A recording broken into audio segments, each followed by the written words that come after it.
Today I want to start by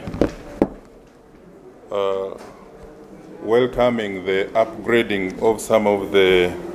cases of vandalism of utility infrastructure from just mere cases of malicious damage to acts of terrorism. And of course, the leadership of the joint security agencies has welcomed efforts from the Office of the DPP of prosecuting acts of vandalism of utility infrastructure, sabotage and destruction of public property under terrorism.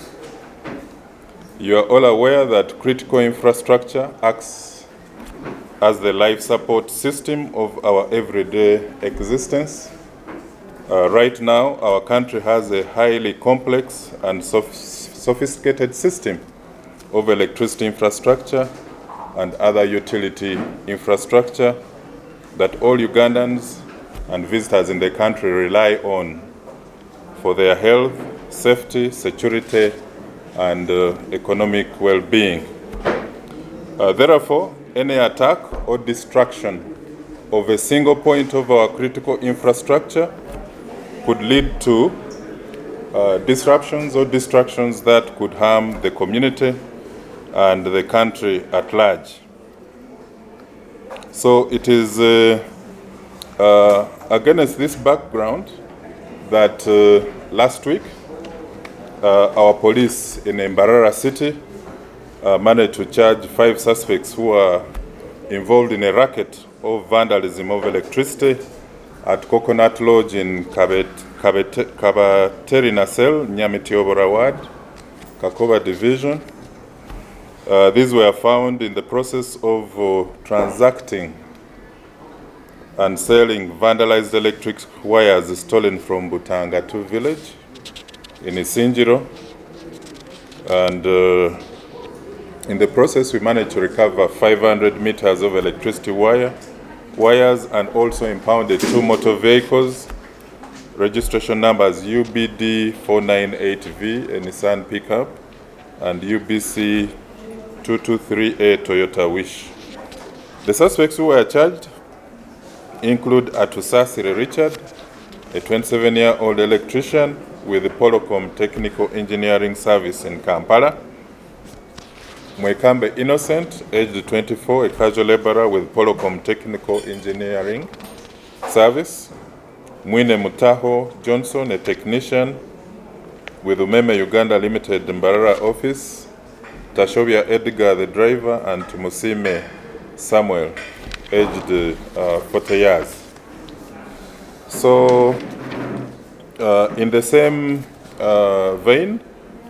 our police in Pakwach, that is West Nile, is also actively investigating the vandalism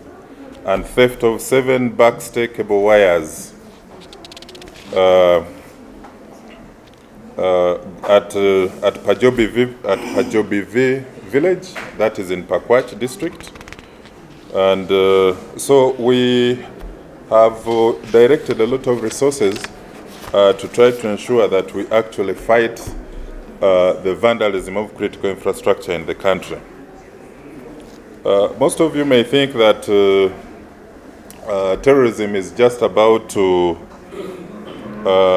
violent tactics such as active shooter events, suicide bombers, roadside bombs from saboteurs and other disaffected persons, but we are also looking at terrorism that arises out of continuous acts of sabotage and destruction of public property. Therefore, we continue to implore all members of the public to remain vigilant and report suspicious activities around power installations in their areas to the local council and nearest security agencies. So, going forward, any agent, any collaborator, any dealer, any broker of utility infrastructure, these ones, some of these local dealers involved in smelting, if you're found with any exhibit that is related to critical utility infrastructure like pylons cables and so on and so forth, you are going to be charged under the section of terrorism. So I want to thank the Office of the DPP and stakeholders under the criminal justice system for their commitment to maintaining the safety of all utility infrastructure in the country.